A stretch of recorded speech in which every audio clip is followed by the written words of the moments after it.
You're listening to Season 5 of the Three Angry Giant Fans and the Jet Fan podcast, where we detail the news and happenings of the Jets and Giants and talk about the highs and mostly lows that those teams provide us each week. We also tackle pet peeves and answer all listener questions. And in Season 5, we're kicking it up a notch. We have two new sponsors. The first is Carolina Beer Temple in Matthews, North Carolina, and the second is the gold standard of hairstyling butter, Rugged Uncle. Download our podcast at Google Podcasts, Apple Podcasts, Spotify, wherever you get your podcasts, and be sure to check out our new website, www.angryfootballfans.com. Enjoy the podcast and go Jets and Giants. He's some kind of player. All right, You can't get around the corner to retrace they got to motion this tight end over. No, he's not gonna. One. What's up, God? Two-man. Do that. You called it. Do it. There it is. And the Steelers, they blitz the linebacker paid to the running back. It looks like he's just in man-to-man, but they, just rush him. He hugs. I don't know how you can't chip Watt on the biggest play of the game. So that was a snippet from the Manning cast where Eli Manning saw in real time that you needed to motion the tight end over on the strip sack play by Watt. And, he was beside himself. They didn't do it. And then the play went off and he's like, no, once the fumble was on the ground. And we know, guys, that killed basically our first hope to try and tie the game. And then the second time we got the ball back to try to tie the game, Jones threw the bad interception and game over, season over, Jets lost, a lot of stuff to talk about. So we are the Three Angry Giant Fans. This is your host, Scott, Giant Mike, Cardone, and Angry Jets fan Novak. And, I love the Manning cast. I don't like watching when my team's playing, but that was great, insightful stuff. Each week they see something that the average fan does not see. Bring Eli back. It's and easier to see stuff when you're sitting in your basement or your living room, what have you. But we get the point, Just another classic example of our team not executing, not seeing things on the field. Just another season. Not that this loss mattered.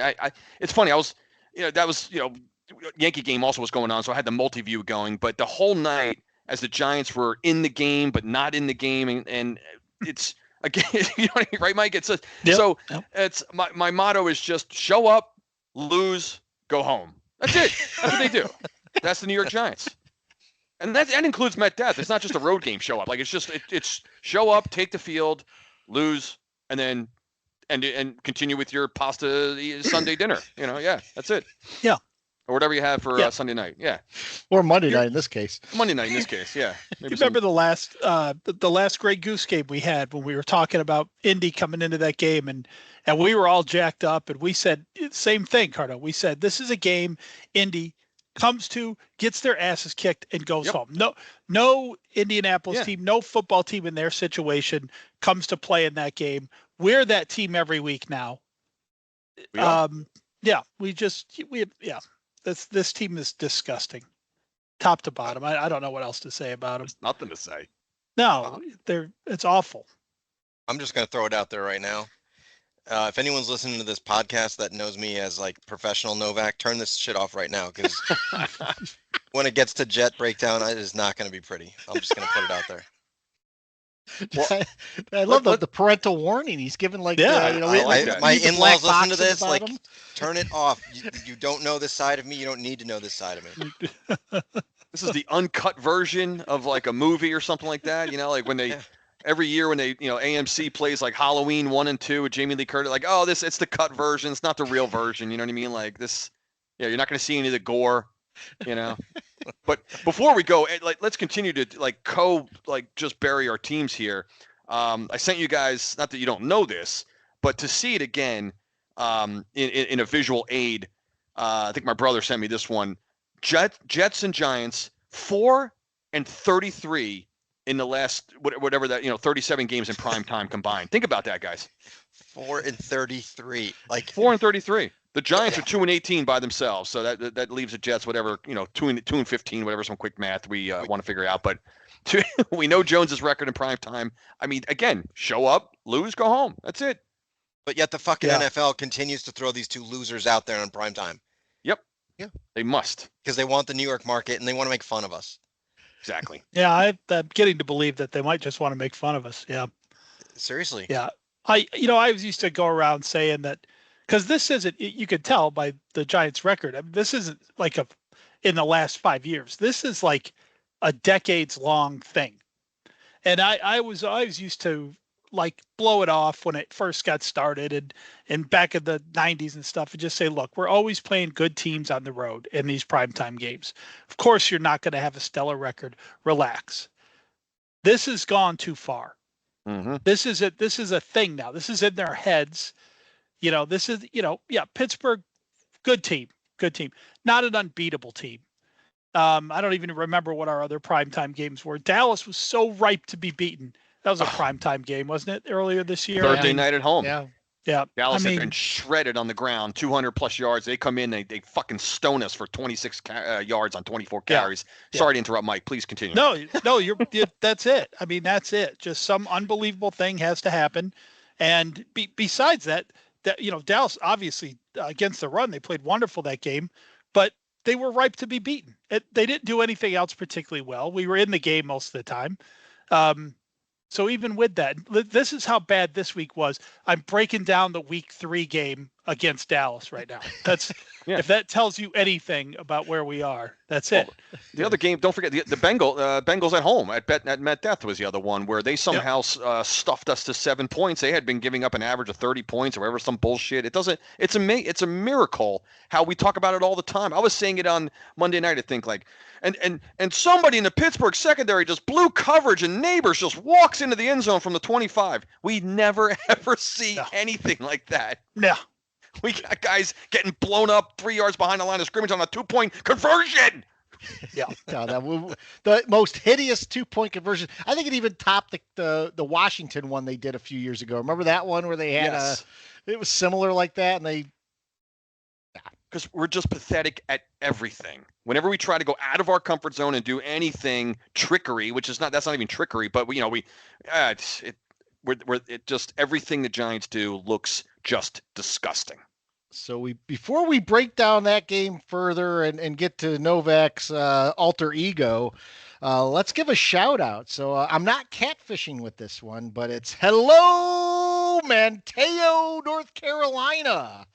It's population 1,602, and it's on Roanoke Island near the Outer Banks, and it's named after an Indian that was named Manteo, he fostered good relations between the settlers and the Native American Indians. And he then became the Lord of Roanoke. And Manteo is also the home of the Pirates Cove Billfish Tournament, which I guess is a big thing for outdoorsmen. Pirates Cove. Cool. Pirates Cove. That's always the name of like a miniature golf place down in Myrtle Beach or something, right? Yeah. Pirates Cove. Hey, let's go spend, Pirates, let's go spend $14.50 to go play around a mini golf at the Pirates Cove. Hasn't mini golf gotten so expensive? Like the last time I played it was like $15. I'm like, what the hell? And and the conditions of the course, the putter's always like mangled, looks like it's been run over by a truck. The carpeting is always coming up on you. That little pad with the little 3 dots where you get left, right, center. With that doesn't exist anymore. You just gotta there's no tee box. Because that made a difference when you would put it on the left or the right. Absolutely. Yeah, that was a big deal. Yeah, at least the ball wouldn't roll away. Mini golf, man. Yeah. That's you're right. Everything's broken down. They're like, oh, the clown head's broken. Just bring your ball into the, Remember they tried to pawn that off as like a great dating experience. Are you fucking kidding me? Who wants to go play mini golf on a date? That's so stupid. All right, so my first date with my now wife was mini golf. Oh, was it really? It was. I'm sorry, Bonnie. I'm sure it was a fantastic experience with Mike. I feel like it worked. Ted Knight. I feel like Ted Knight in the clubhouse now. It worked for you though. Bush Smales. Yeah. Judge Smales. Looks good on you. Yeah.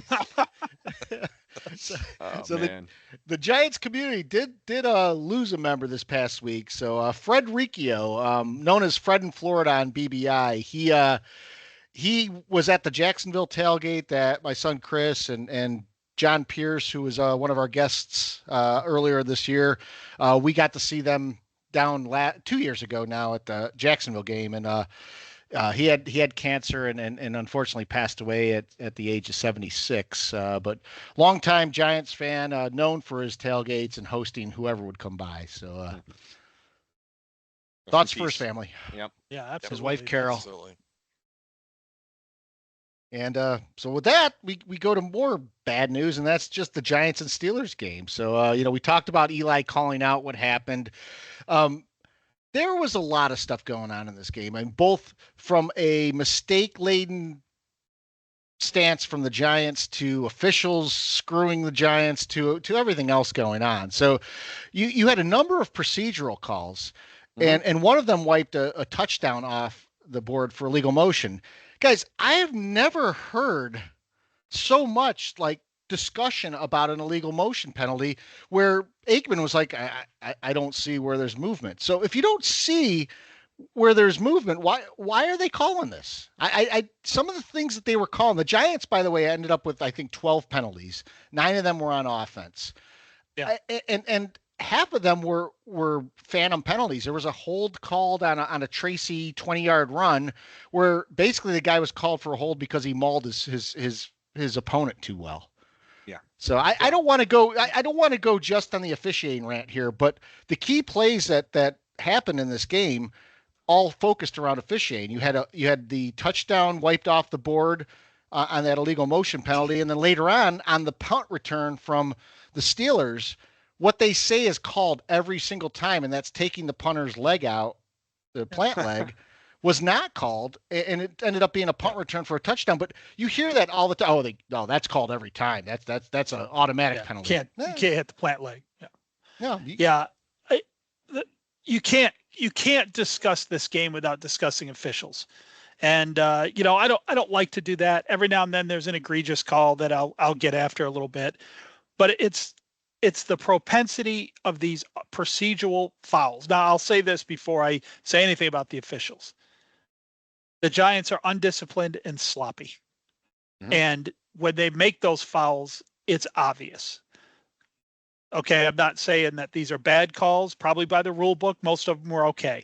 The explanation on the neighbor's motion thing was that he never stopped.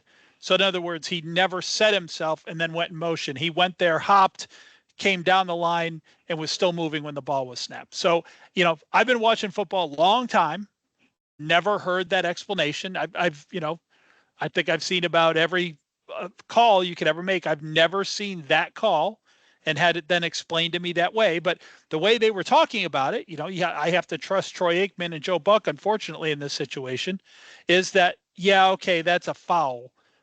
And then they still kind of carried on with the but, let's just watch receivers in every game, So, and I don't want to just beat up on the Chiefs because it's not just the Chiefs, but the Chiefs are certainly involved in it. So many players have two players in motion at the snap of a ball. You see it in almost every game. And yeah, sometimes it gets called, sometimes it doesn't. The thing that's really getting me this year is the illegal downfield stuff. Yeah. So that stuff is getting me because I just don't understand the consistency and the reason. I guess I don't even understand the reason it's a foul. Is it because number fucking 79 is 4 yards off the line of scrimmage? A defender might think he has to cover him. I don't know. I don't know why this is a big deal, but I know this. The Giants have had in 4 weeks 3 plays of over 30 yards taken off the board from it. And not a one of them came even close to impacting the play. Like, I don't even know what the guy who was downfield this week, I don't even know what he was doing. He was running in the opposite direction of the play like a giant dancing bear. He was nowhere. There was nobody around him. Wasn't bothering anybody. So I get it. Okay, this is a point of emphasis this year, but I watch a lot of games. I'm not seeing this called consistently. I've definitely seen it called in other games, and there's no question that it's being called at a higher rate, but there's no consistency to it at all. You see offensive linemen pass the line of scrimmage very frequently on offensive plays. You Okay. should call it though when they're blocking someone or when they're impacting the play. Like you're saying, Mike, if some guy's just hanging out, like we saw it with, I think it was Evan Neal last year on a big play. He was trying to get back into that 1 yard zone. He wasn't actively trying to block anyone or anyone else. And I think he even had his leg back in the 1 yard zone, and they still called the illegal man downfield. To your point, I don't know where the emphasis is coming from. Like, did someone complain and go, "There's so many linemen downfield. This is ruining the game." What's ruining the game is a flag every fucking play. This official who happens to have the name of our good friend Scott Novak here. Well, He's Scott a Novak's menace. a real dick. He is a menace He's a to bum. a flowing football game. He just can't not throw a flag on every single thing, and it's terrible.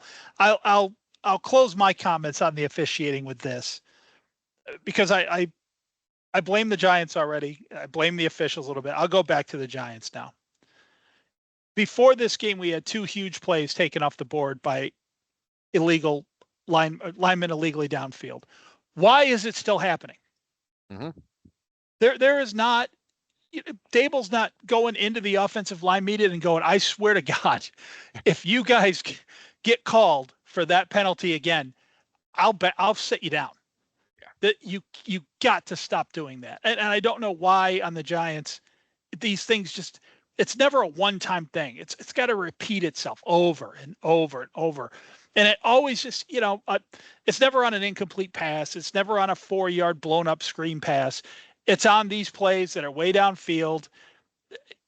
There is no doubt in my mind that flag is only coming out when the receiver catches the ball, because if you watch the games, that's when it comes out. And as long as they're consistent with that, I don't care if they just say, "Well, we're not just going to penalize it for a nothing burger play." That's fine. Just be consistent with it across the league. These flags are ruining football, and it's not just the Giants. It's not just this particular game. This game has a spotlight on it because of how crazy it was with all that stuff. But it's disappointing. Well, And I the think we guy hit that on was it. called downfield, by the way, was Chris Hubbard, who is a guy we just signed, who apparently is better than Evan Neal at tackle, although he allowed 12 pressures in this game. So we just signed a guy. We don't trust Neal. He gets an illegal man downfield, which wipes off a big play, and then he lets up 12 pressures in this game. 12 in a single game.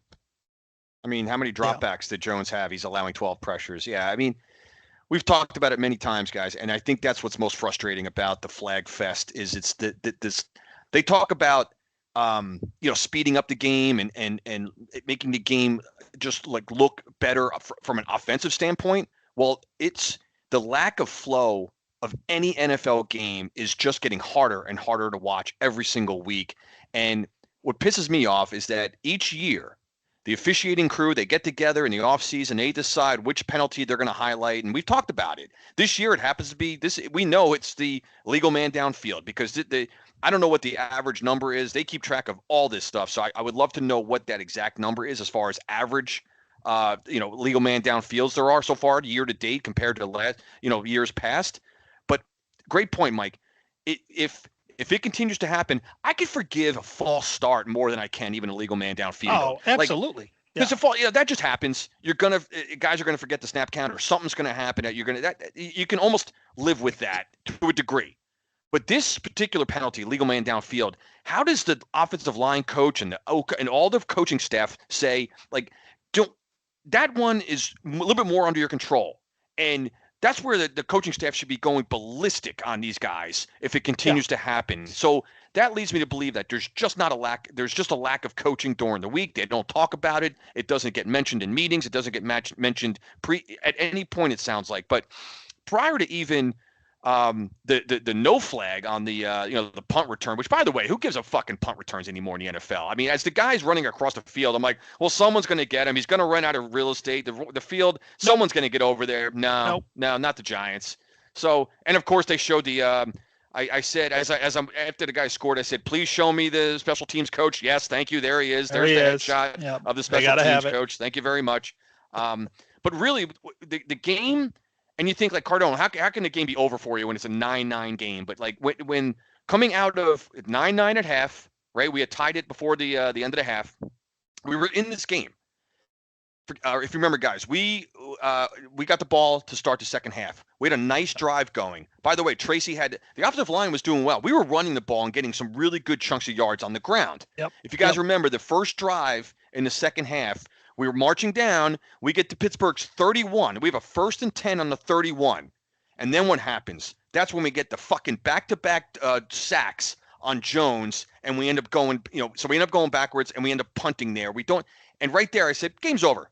Game's 9-9. I said, that's the exact kind of drive where other teams finish off those drives and take the lead coming out of the locker room and grab the second half lead. What do? We go backwards, back-to-back sacks, and we got them to punt one more time. The next possession when we punted, that was the punt return, 16-9. Turn your sets off, go to the Yankee game, do whatever. Game over. That was it. So, yeah. As we're doing this podcast too, the Yankee game is on. Cardone is DVRing it, so he will not be watching it live until after the podcast. So game 5 for the Yankees. Of course, they're down 3-1.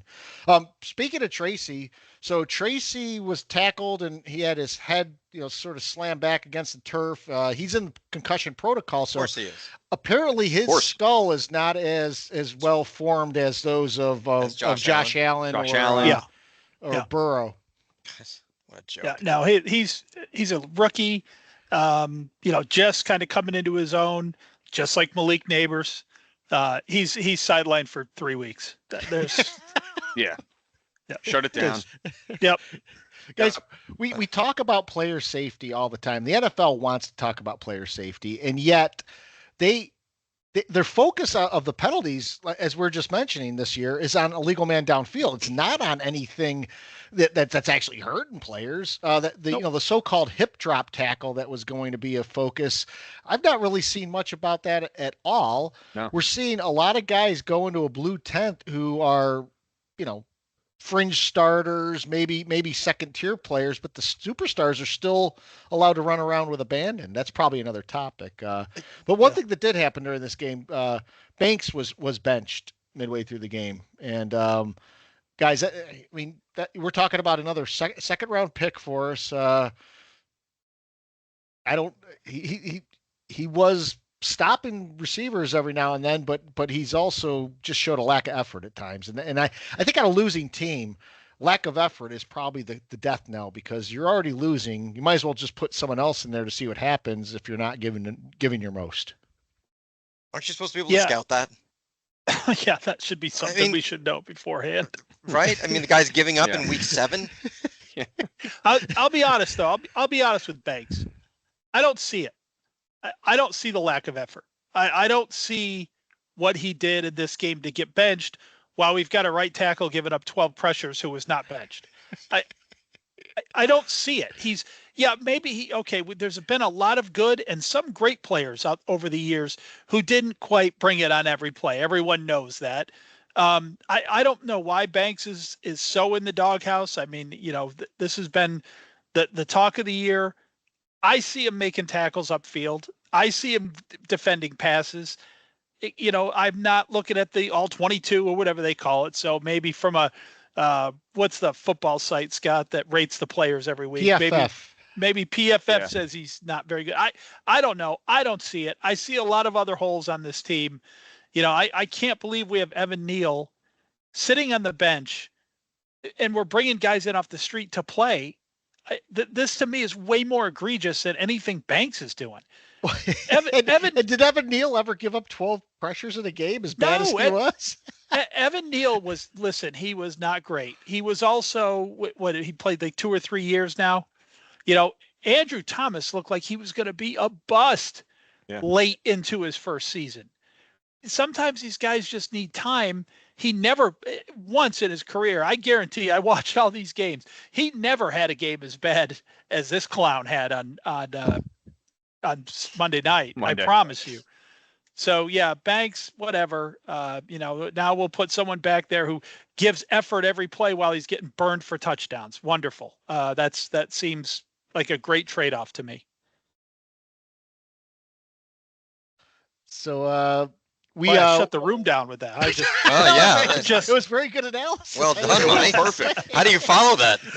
I was like the raging Cajun, James Carville in Old School with the debate. After Will Ferrell shut him down.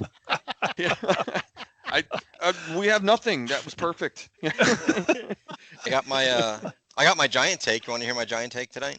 Oh yeah, let's do. hear the Giant take. All right. So I've been trying to watch these giant games, thinking like you guys, like I'm a fan, right? Trying. It's difficult, but I've been trying to watch it as a fan, right? And when you look at the NFL, there are you can label teams pretty easily. Chiefs are great, Bills are good, Steelers are overachievers, Browns are bad, Jets are an embarrassment, right? The Giants are like a fucking enigma. Like I can't figure them out. And I would label them the Giants are a mind fuck. Like I seriously, from decade to decade, from year to year, game to game, half to half, play to play, like they can't just put it all together like cohesively. I mean, you saw in this game, I took some notes on this game. You had it was 2nd and 7, and you dropped the running back like 5 yards back. You had a 3rd and 12. Everyone's pumped up, and you let up a 3rd and 12, right? They get 14 yards in a screen. You have that drive with Jones's 5 plays in the end zone, and then you look like fools on a 2-point conversion. The Giants just they can't put it together. Like there's no string of success or something. Like Tracy at one point, I'm like, you've got a stud running back. This guy is off the charts. Next play, he's out of concussion. It's mind-boggling what happens to this team. Guys, do any of the three of you know why are coaches and why are the analytics saying go for 2 when you're down 14 on that touchdown? Because we're seeing it all across the league now. I understand sort of the reasoning of it, but I have a lot else to say on it. Actually, my pet peeve. Oh, all right. I can do it. I can do another one if you guys want to talk about that. But I get why they say they think it's a good idea. I'll leave it at that. I don't. All right, I'll back off that. So by the way, we were always talking about the stats that the Giants are racking up. I'm going to give you a stat now. The Jets scored 20 points, over 20 points with no turnovers. They allowed less than 250 yards to the opponent. Teams going into that game were 750-0 when that happened. Correction, Here we 756-0. I have the stat right here. I had the same exact stat.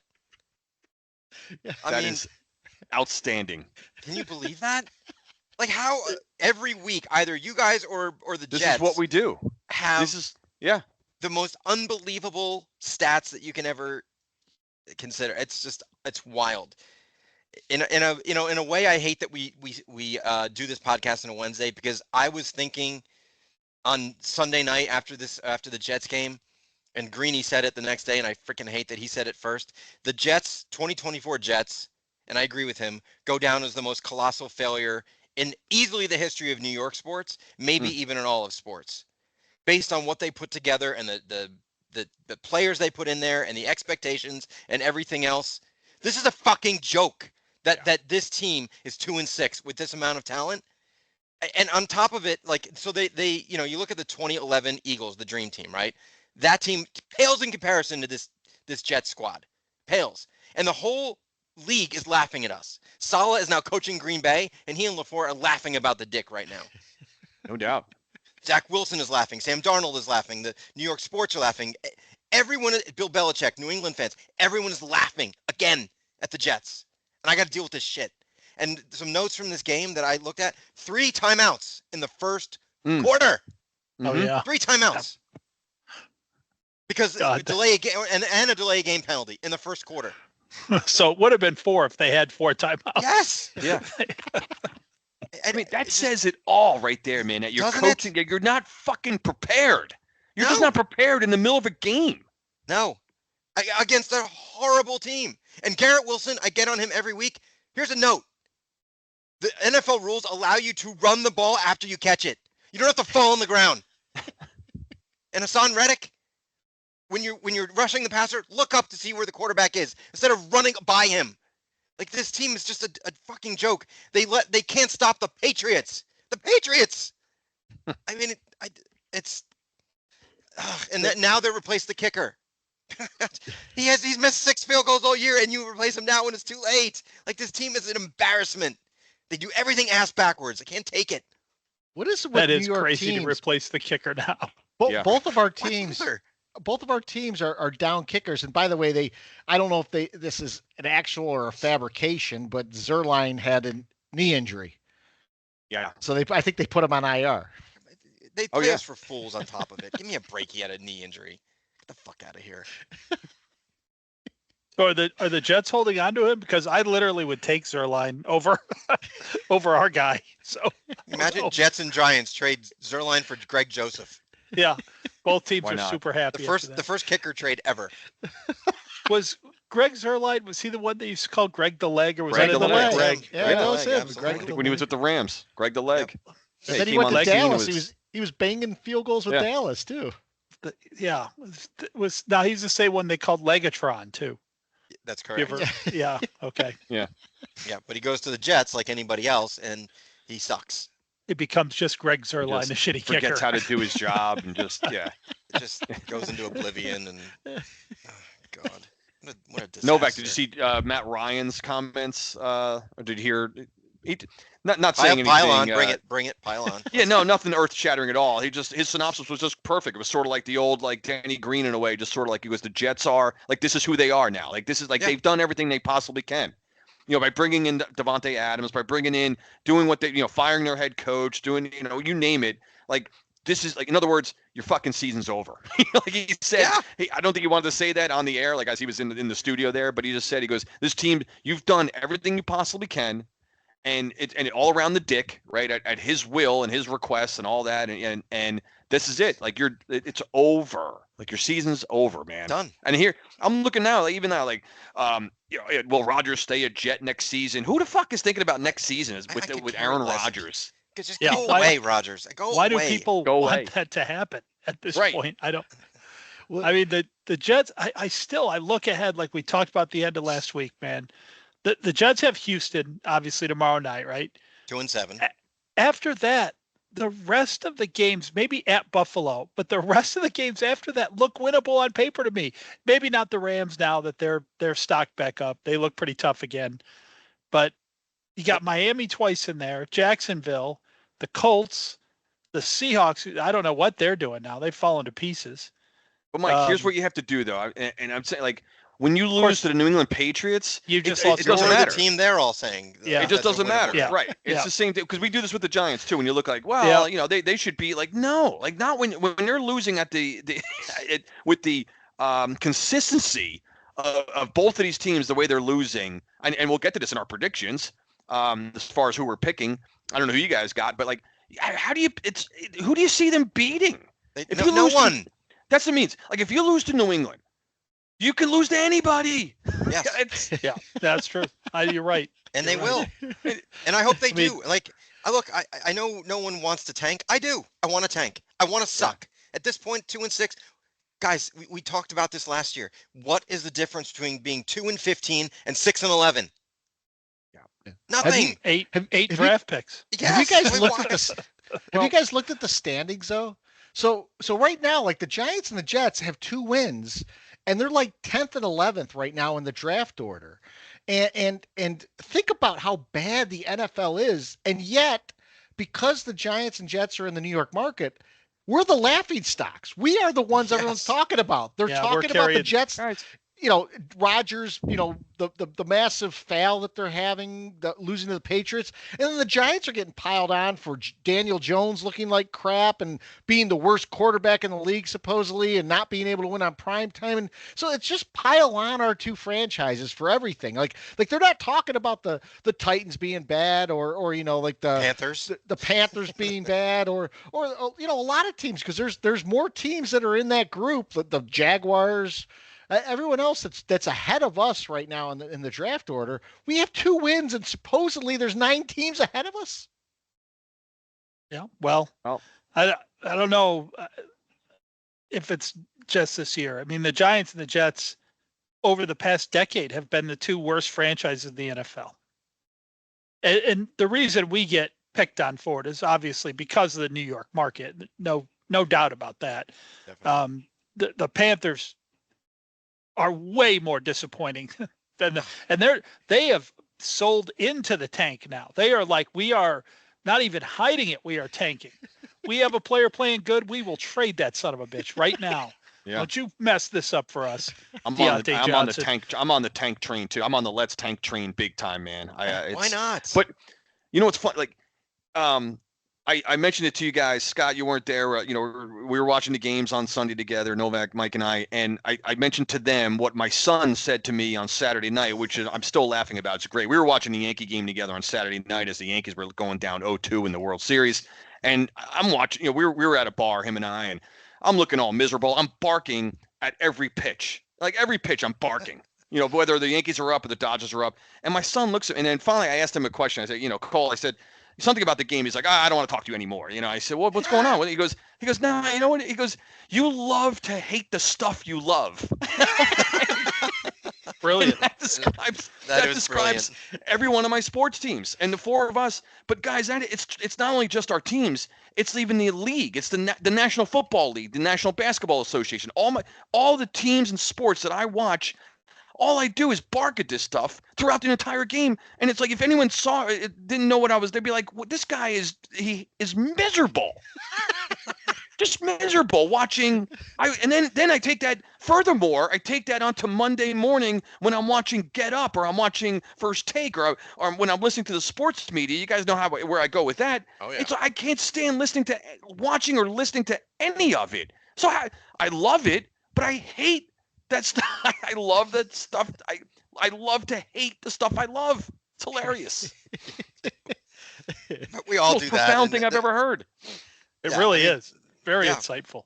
We were there just complaining the whole game long. And your team wasn't even on the screen. You guys were complaining. No. I was just watching a Jet game. And being and having strangers just stand breathing over my shoulder trying to chime into the conversation. That's a great one at the sports bar. And Novak said it perfectly. He's like, do we look that approachable? I said, no, we're not. We shouldn't. We definitely should. You got four guys with their, you know, eyes locked on the TV screen, backs to the floor there, and some guy's just chiseling his way into the conversation. Well, to be fair, at Mulligan's, we probably are some of the more approachable people. It's true. That's true. We're just all sitting there miserable, man, just hunched over. Like, Yeah. I mean, I was screaming the whole time at the whole game, and these two were trying to console me the whole time. Oh, it'll be fine. Yeah. It'll be fine. Mike, they return the kick, and Mike is like, it's just a return kick. You'll be fine. You'll be fine. No, we were not fine. So this week felt like a you'll be fine moment. Yeah. This week we got the Giants Giants hosting the Commanders, who we'll talk about in the around the league thing, but you know, they had the Hail Mary happen. But Jones has already been announced as starting quarterback, and Banks is going to be starting at cornerback. I don't know what to make of this game. You'll see in my predictions what I do think. But guys, I mean, another game at home where we've been inept, and we're taking on a team who's one of the hotter teams in the NFL and is getting talked about as if they're one of the close to being premier teams in the NFL, which I don't see it with the Commanders. I mean, they by all rights, they should have lost that game to the Bears. And again, we'll talk about the Hail Mary in a minute, but They would have lost to us if we had a kicker. they really would have. That's right. Yeah. There's a lot of times that this game ends up being a win for the Giants because of the favorable results they've had against the Commanders in the past, but that may have changed this year. So I don't really have much more to say in terms of the run up of this game. No, we usually, Washington year in and year out is usually one of our games that we kind of look to for at least a win. We always seem to play well against that team. I'm sure they're aware of that. But, yeah, Scott, the way that the Commanders are having one of those seasons that's just kind of magical right now. I mean, Sunday obviously further, put a stamp on that right now. I know we're only at the halfway point, but do they trip up against the Giants right now, the pathetic Giants team? I don't think so. They just have the look. You can see the way that team is competing and the way they are being coached right now. Like, there's a vibe, and they haven't had that in a long time, probably since RG3's rookie year, right, where we thought he was going to resurrect that franchise. I mean, Washington's been down a long time as well. a long time. But they found something this year, at least for 1 year, guys. They have something going that we can't come close to on any level. I mean, and it's not. And Scott, to your point, it's true. I'm not ready to put them in like, oh man, they're gonna win the division and they're gonna go a deeper playoff run. Not saying that at all. But when we talk each and every week about the league, particularly about the Giants and where this team just can't compete, Novak, you just said it. I've said the same thing. I've been a Giant fan my entire life, and I cannot explain. I can't articulate what this team is missing. People ask me like, Cardone, do you need, just friends at work and stuff like that. They're just like, quarterback, coach, what do you think? I go, I don't know. I don't know how to fix any of this. I usually have some idea, or at least I think I have some idea. With this Giant team right now, I don't have any clue where to start. I don't know who I want to draft. I don't know where and what position I want to draft. Dable goes, stays? I don't care. Jones, get rid of him. I don't care. I mean, I care, but I don't know how to fix any of that. Kind of a roundabout way to comment on the Washington Giants game, Scott, but Washington has something going this year that we can't compete with right now. So you can probably tell who I'm going to predict to win that game, but I don't know. I just don't see the Giants are at.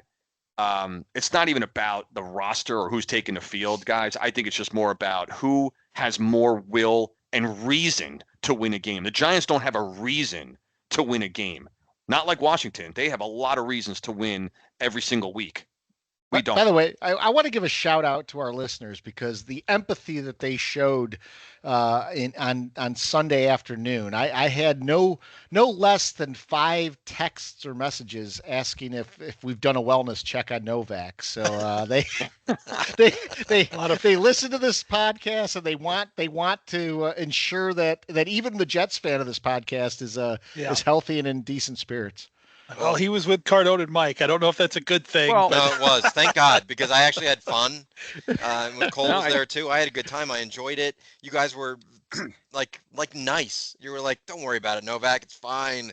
Well, I think consoling me. Like, what the fuck? When you get, losers when you, know how to handle losers. Yeah, they do. That's right. Yeah. When you You're embrace the losing, it's sort of like Chuck Nolan when on the island in Castaway, when he's like, it's like a warm blanket just came over me, and I knew what I had to do. I had to keep breathing, and I had to stay alive. That's what this is. It's the same thing. Yeah. Like you embrace the adversity, you embrace the losing, you embrace the misery. I've embraced it.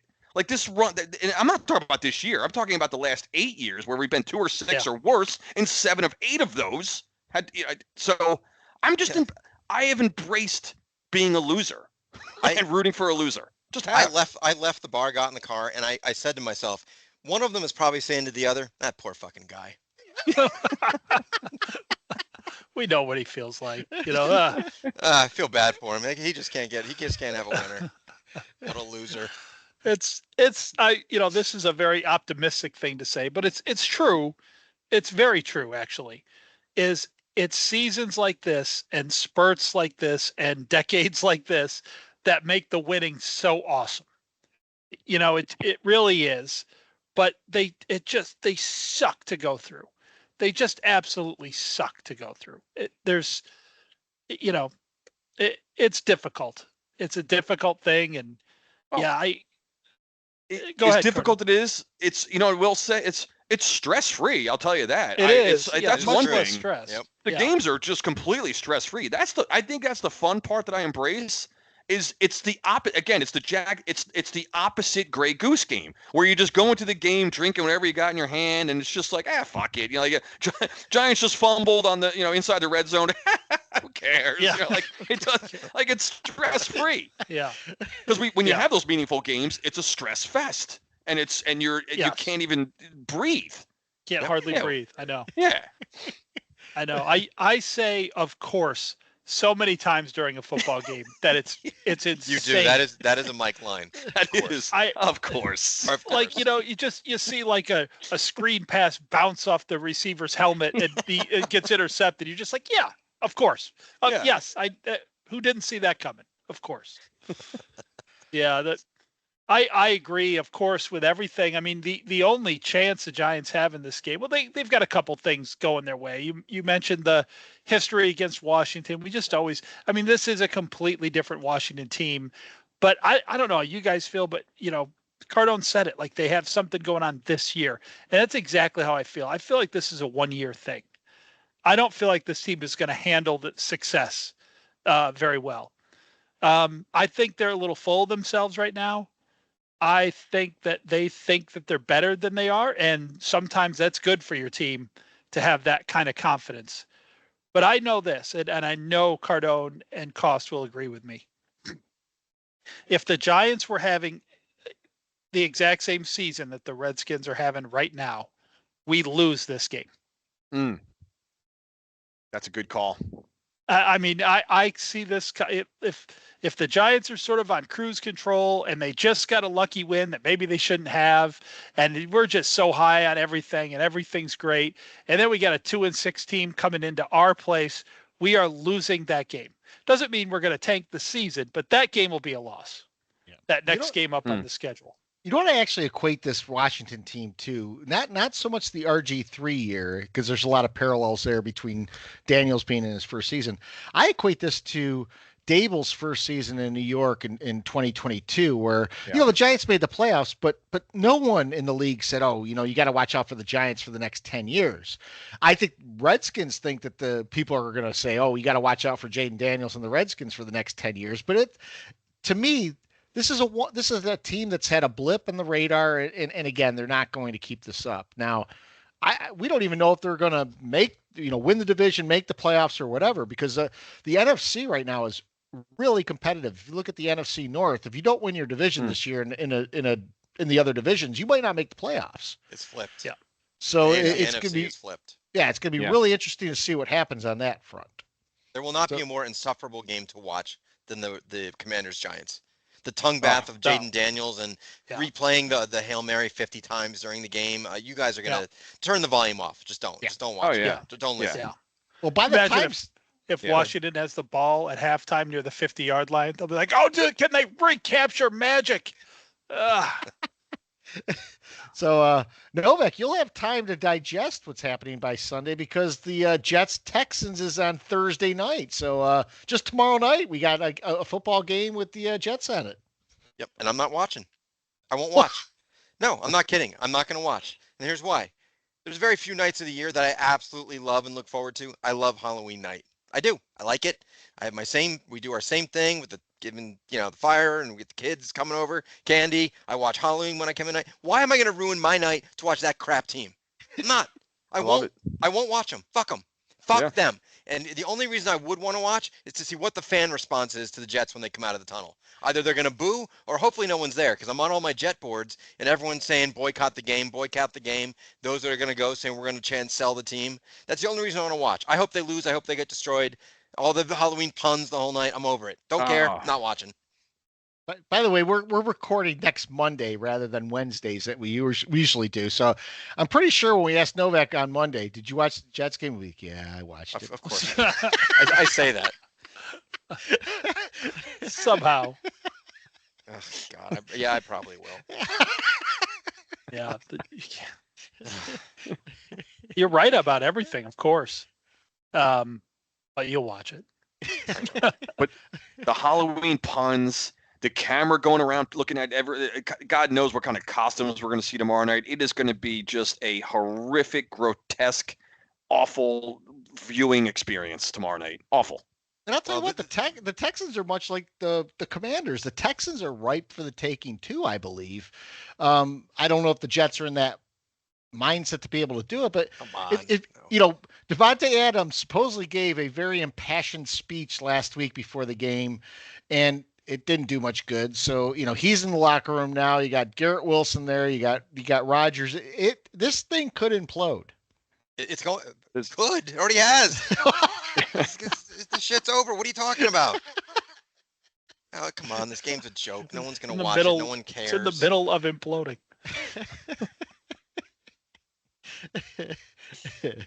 So I'm going to turn it over to Mikey. Predictions. All right, predictions. I really think we can just skip predictions tonight, because I don't think it's going to move again. I don't think we're going to. So we all went 1-1 last week because we all took the Jets and we all took the Steelers. So I have a feeling a funny feeling something similar might happen. But we'll see how it goes. We'll see how it goes. So Novak, take us away. Yeah, I'm not going to spend too much time on this. 27 dick, both games. Jets and Giants lose. That's awesome. By the way, Novak still has the 1-game lead over everyone's. Novak's 10-6. The rest of us are all 9-7. 27 dick, both games. All right. That's awesome. Gotcha. All right. I'm up next. I'll start with the Jets. I don't have a lot of trust in this Houston team. I think they're a little overblown, but they have enough. They do enough things well. I just get this feeling that one of these weeks the Jets are going to explode, but I don't think it's going to be on prime time, and I don't think it's going to be against Houston. So I'm going to take the Houston Texans in that game, and I'm going to say the score is going to be 21-10. 21-10. So for the Giants in Washington, I mean, if you were just listening to me, you might think there's a lot of reasons to pick the Giants here. And I believe that there are. I think this game is going to be close. I just don't, as Cardone, I'm sure would agree with, we're just not winners. And, this Hail Mary that Washington did, lucky, Chicago had a guy taunting the fans while the ball was in the air or something. That's awesome. I don't know what that was all about, but anyway, they just have found their sneaky little ways. I mean, even when they beat us earlier in the year, you could tell that they did what they had to do. They're like, the Giants don't have a kicker. Like, they totally played that game as if they were playing a team without a kicker. I think they're pretty well coached. And I think they have enough to overcome what I see as just another lame effort at 1:00 on Sunday by the Giants. So I'm going to take Washington, which I don't believe I've ever done before against the Giants on this podcast. I'm going to take Washington, and I'm going to say Washington beats us 18-9. There's no way we score a touchdown at Met Death, right? We know that we're not doing that. Cardone.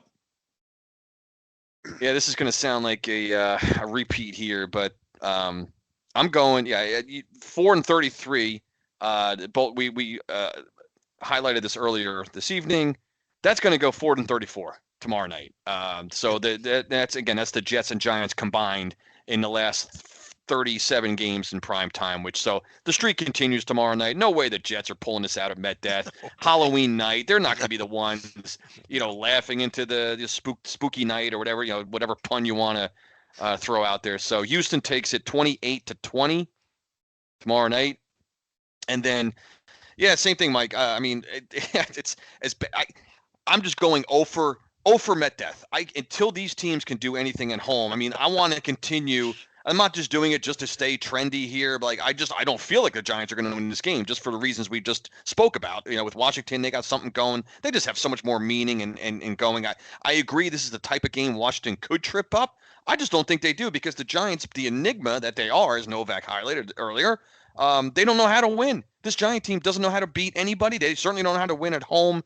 Give me Washington 27-19.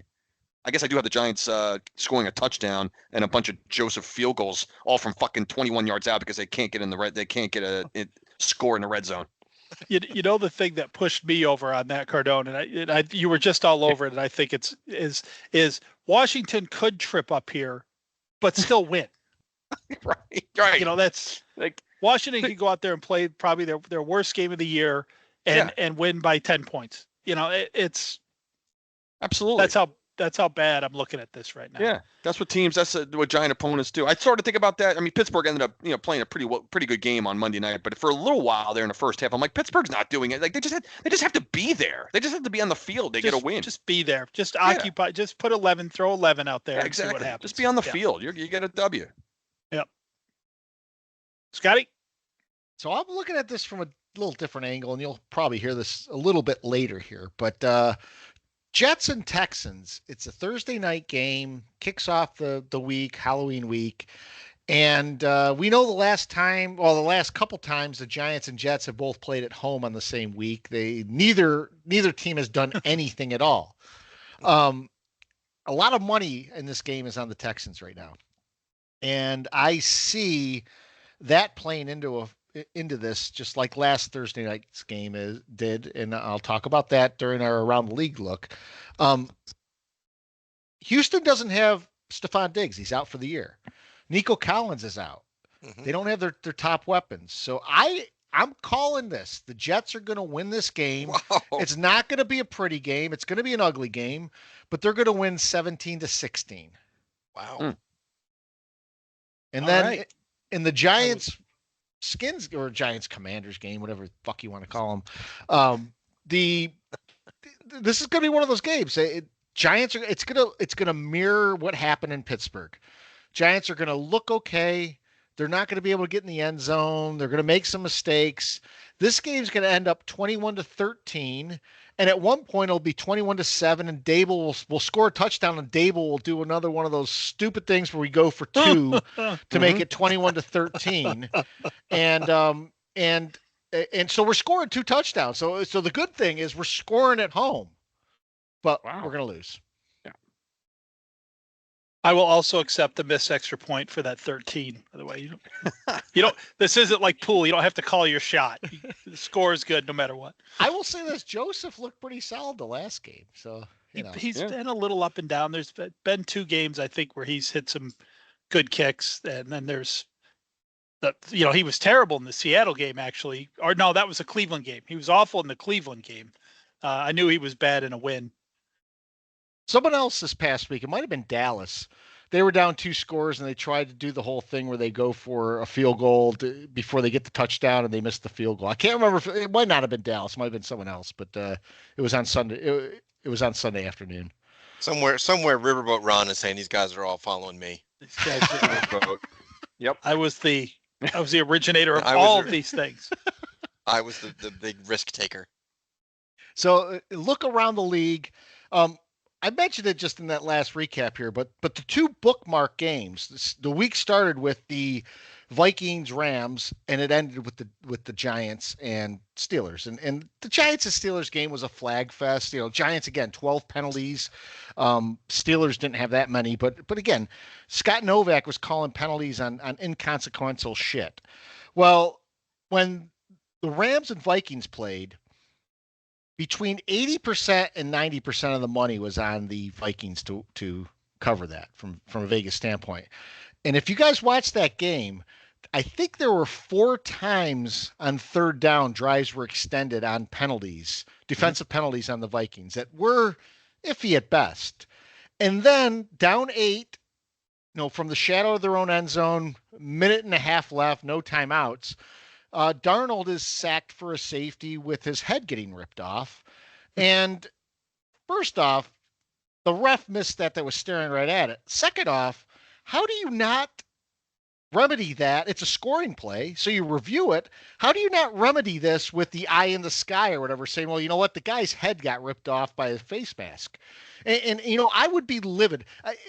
You guys don't want me as a head coach, because if I was a head coach, I'm calling my team to the sideline, and I'm doing one of those where we march into the locker room. Just we're walking off the field, protest the game. We're making a statement on national TV if that happens, because how in today's NFL we talk about player safety.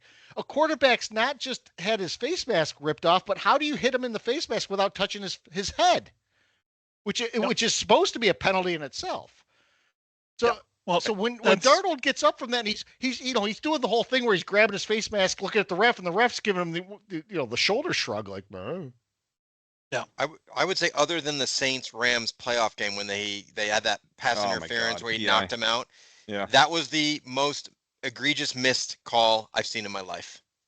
Yeah, because it ended the game. It absolutely ended the game. Yep. I mean, the Darnold thing was how do you miss that? Anyone could have seen that. And the official's explanation for missing that, it just didn't buy it. It just didn't. It didn't pass the giggle test. Absolutely not. He's like, well, I was behind the quarterback. Well, okay, you didn't see his head violently snap like the Exorcist to the left, right? When that play happened, and even if you didn't physically see a guy's hand on the face mask, as to cost point, he got hit in the head. You 100% know he got hit in the head. You were behind the quarterback, but by the end of the play, his head was facing you. So Yeah. They had a viewpoint of him when that happened. The ref goes to his hip and decides not to throw the flag. So you have to ask yourself, what did he see that he didn't throw that flag on? And it's like, I don't know. I don't know. It's a little iffy.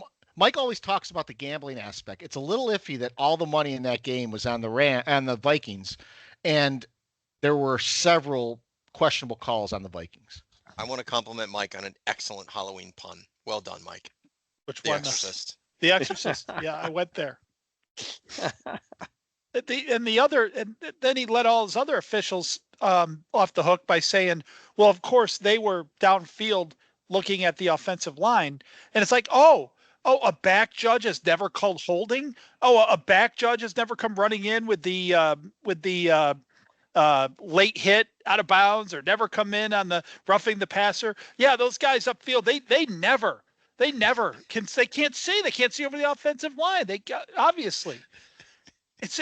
Everything about that explanation. The explanation, it's sort of like in politics. The cover up is worse than the crime. Oh, yeah. It's like, come on. Well, they had the referee assistant there. I can't remember who it was that they were talking to in the booth. And he did admit that they missed the call, but he's like, you know what, though? He goes, when you look at it from where the ref is, he could be shielded at that point, and you can't call if you don't see it. How many times have we seen things that aren't fouls called because they look bad? Yeah. They throw the flag, and then they talk about it, and they pick it up, or they keep it. Yeah. How many times have we seen a bully ref come charging in and overturn a call, only to see the replay prove that it was not a turnover, not a penalty or whatever? So what did the bully ref see?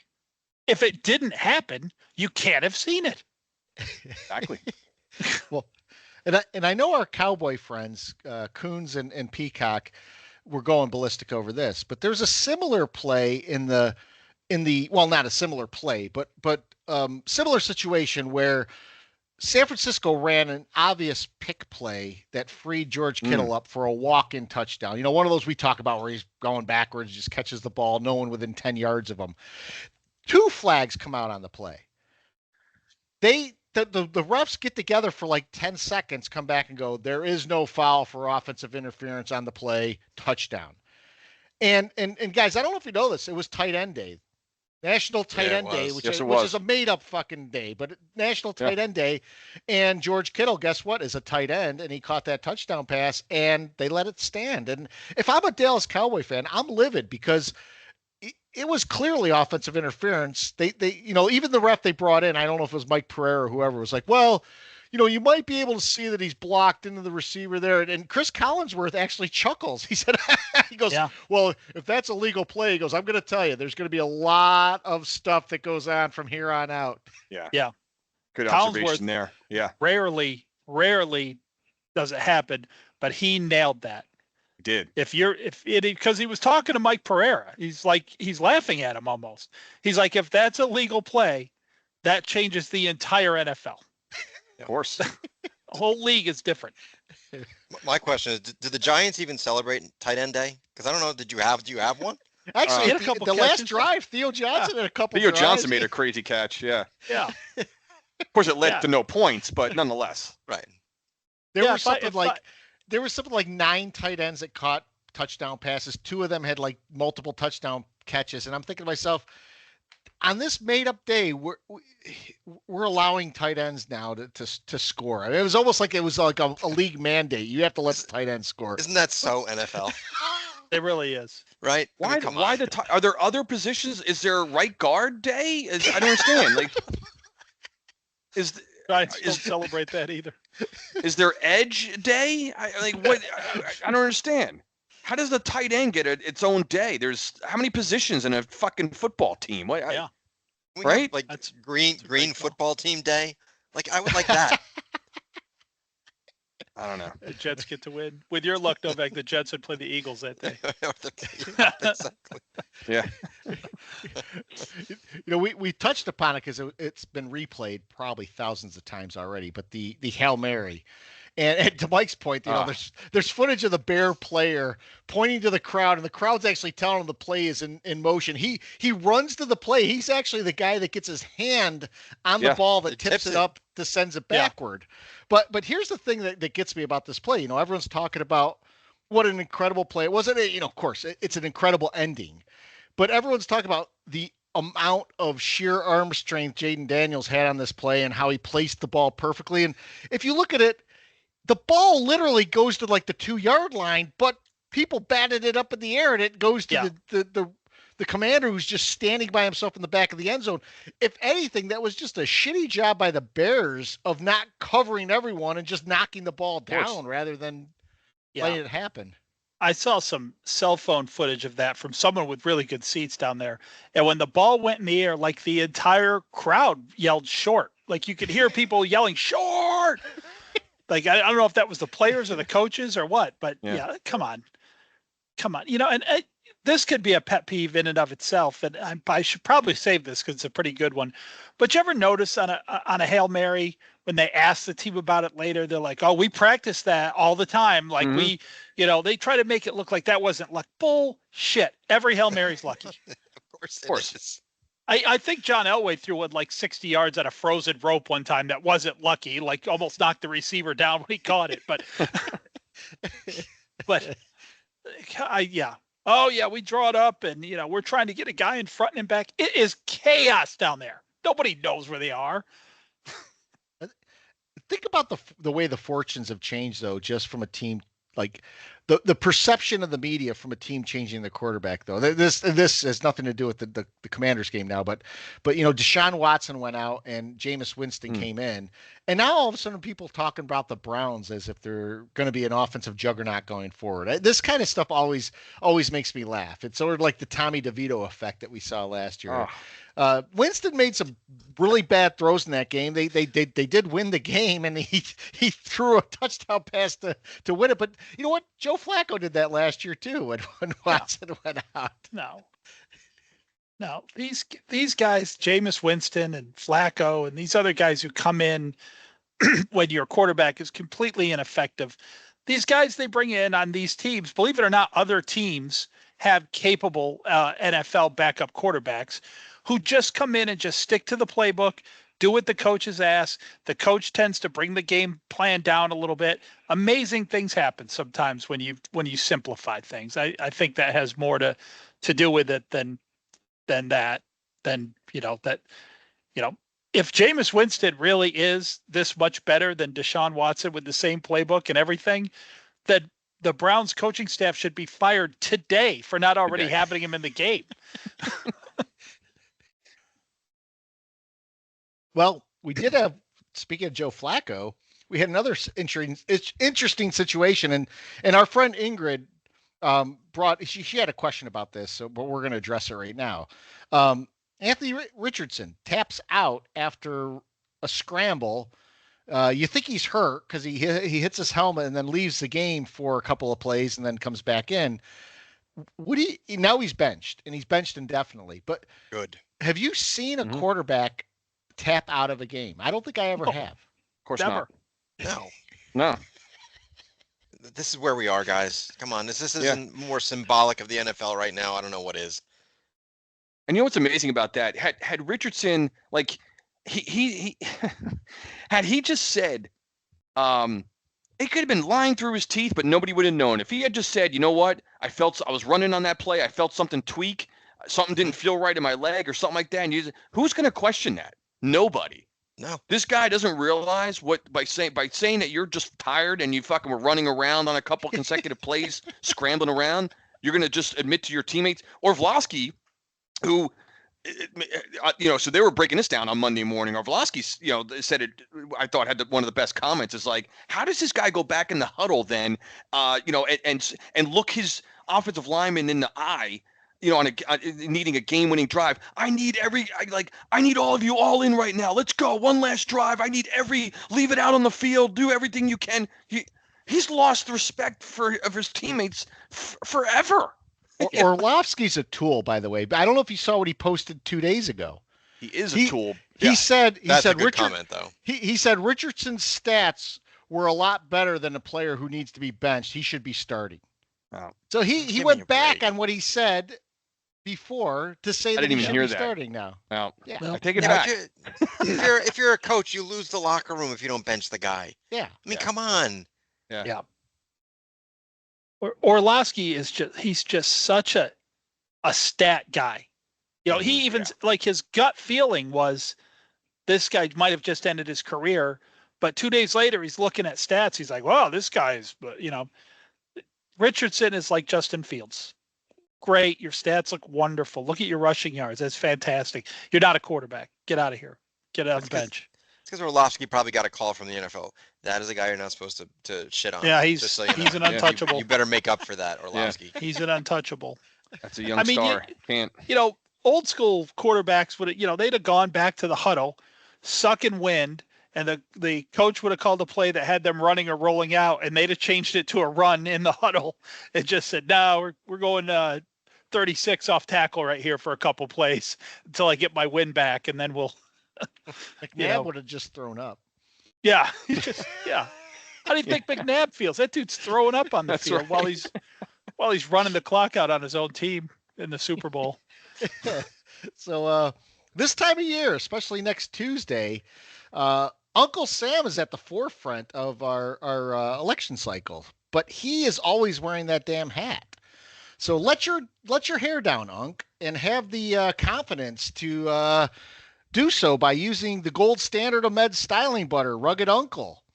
It's 100% butter and oil based. It's got Wagyu beef tallow, pine tree resin, mango butter. It's handcrafted in Nashville, and there's only one product to choose from. It's called Native, and it is so good, it's all you need. So guys, go to ruggeduncle.com today. Use code AngryFans for 20% off, and enjoy nice hair. I just got a haircut, so I really am not. I don't have hair at all. Perfect time for the holiday season. Get yourself looking decent, would you, guys? Come on. Absolutely.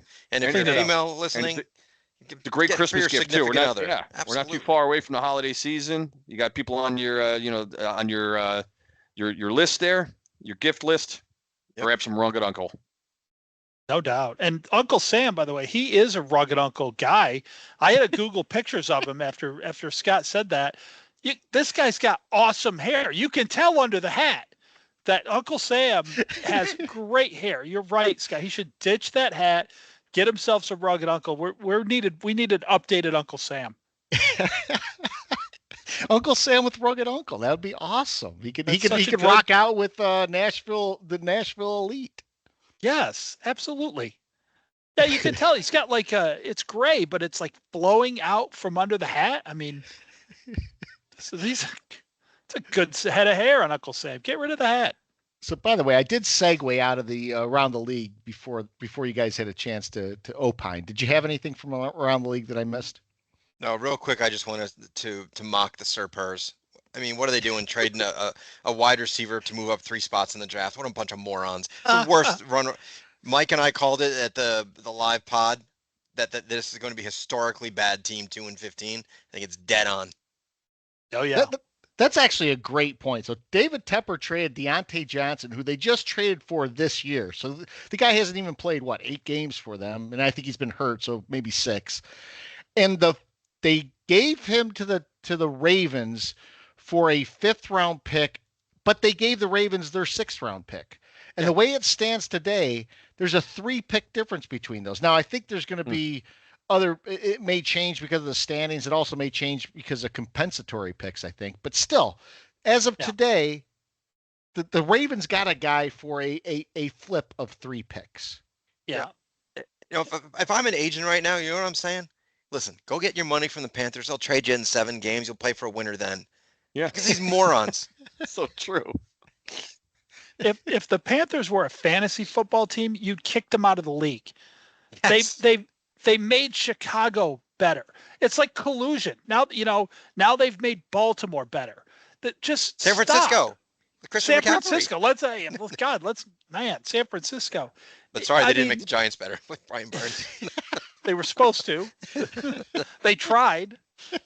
They're just out there like giving away great players for nothing in the middle of a playoff run, if that, like I said, if it were fantasy, the other owners would have stepped in and said, nah, this guy, this 6-2 guy is not getting Deontay Johnson for nothing. Forget it. Right. It's the Panthers are so historically bad that they're ruining the integrity of the league. Ruining their artistic integrity. Yeah. You're not artistic and you have no integrity. That's not great, Mike.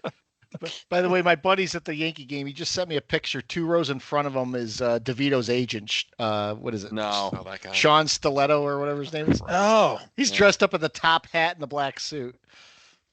God. It's like Frank Costanza's Homer, our lawyer wearing a cape. Yeah. It's kind of the same. Yeah. Was my father wearing a cape? No cape. What's a man in a cape doing with my father? What's my father doing with a man with a cape? Man in a cape. Why a cape? So Mikey, I'll start with you. Pet peeves? Yeah, you can start with me. This is going to be a short one. I already kind of tipped what it is. But you all, everyone knows, all the listeners, you guys all know how I feel about this analytics bullshit. It's awful. It lets coaches off the hook for doing stupid things. So many coaches would have been fired back in the old days for some of the stuff that's going on now. But there's a recent one that's come up, and I don't remember this in past years. I've seen it in college and in pros now, where if you're down 2 touchdowns, if you're down 14 and you score a touchdown, the analytics say you should go for 2. Now, I mentioned earlier that I get the idea behind going for 2 in that situation because, it's about a 50% proposition.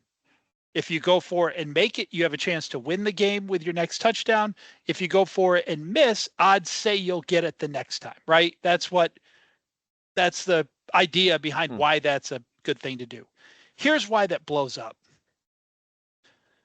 Across the league, historically, teams are 50%, 51 or 49 on making and not making 2-point conversions. That is every team in the league over that period of time as an average. That is not the New York Giants. The New York Giants have about an 80% chance to miss both of those. I've said it before. Dable coaches this team like they're a normal team, like they're a good, decent NFL caliber team.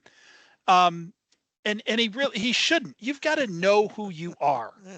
You absolutely have to know who you are. You have to know that if you go for 2 here, A, you're not going to get it. B, it's probably going to cost you the game.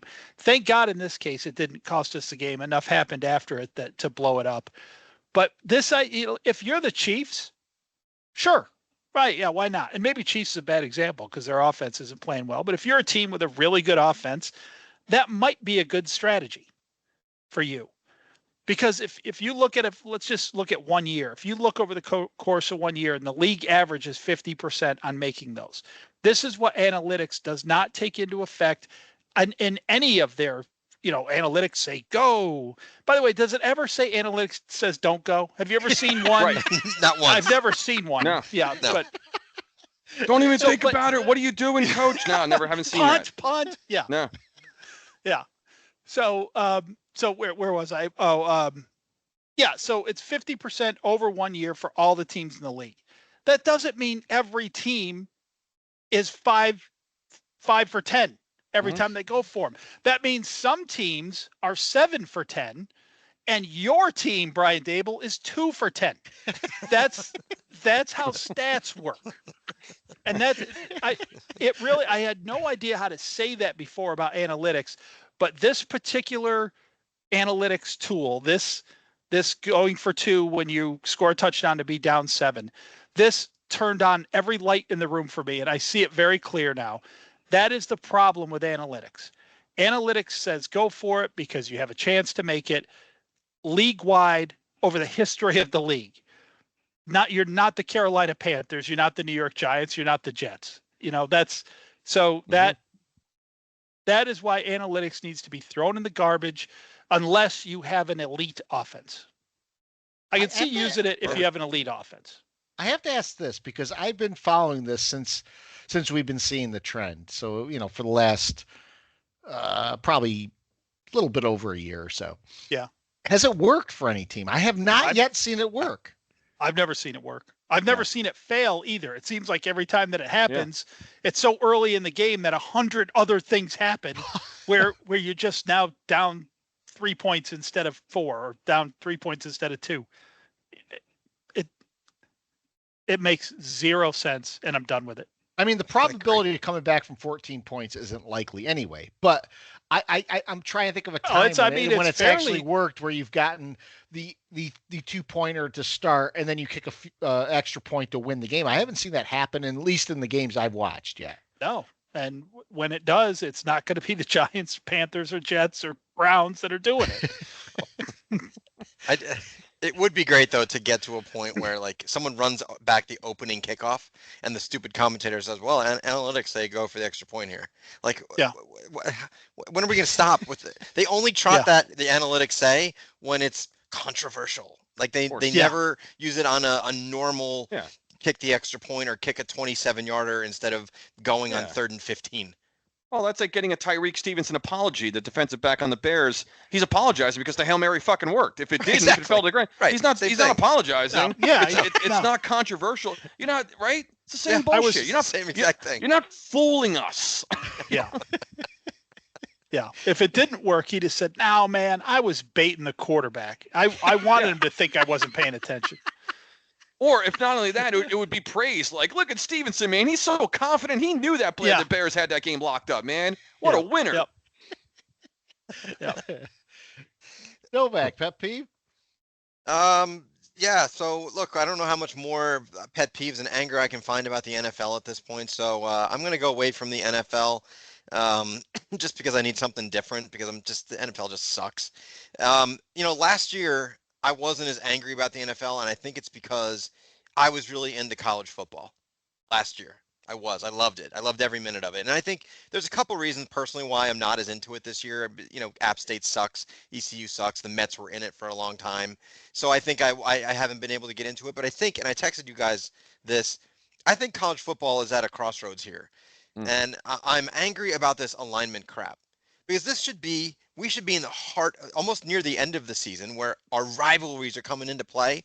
And I'm flipping on the TV, and I've got like Rutgers, USC, Illinois, Oregon, Wake, and Stanford. What? Yeah.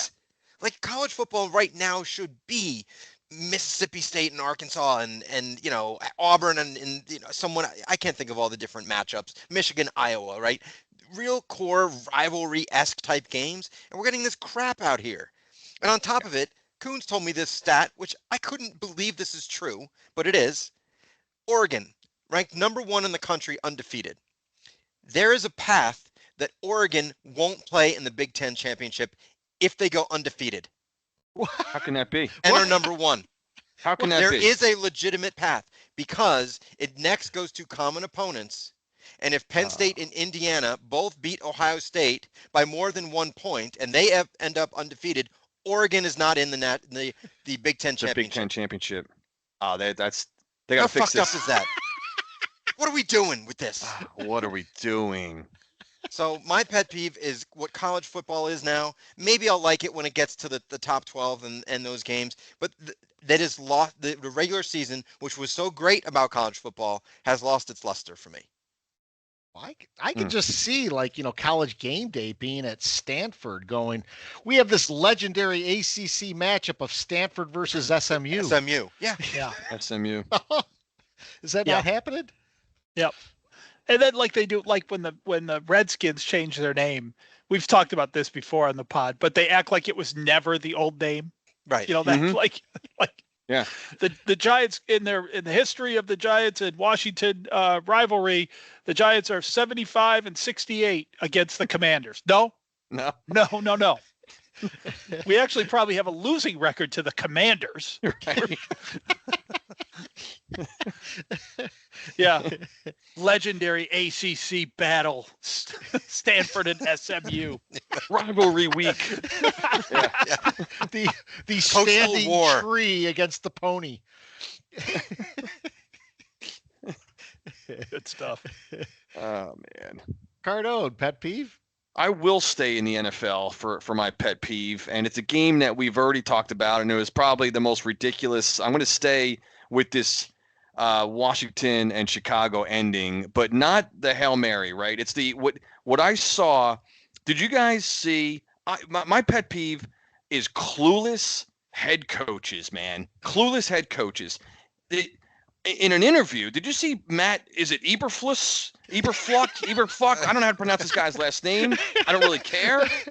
I mean, so this chop comes on and was asked about not the Hail Mary, of course, because we heard like, oh, we practiced that, we execute that, we didn't execute.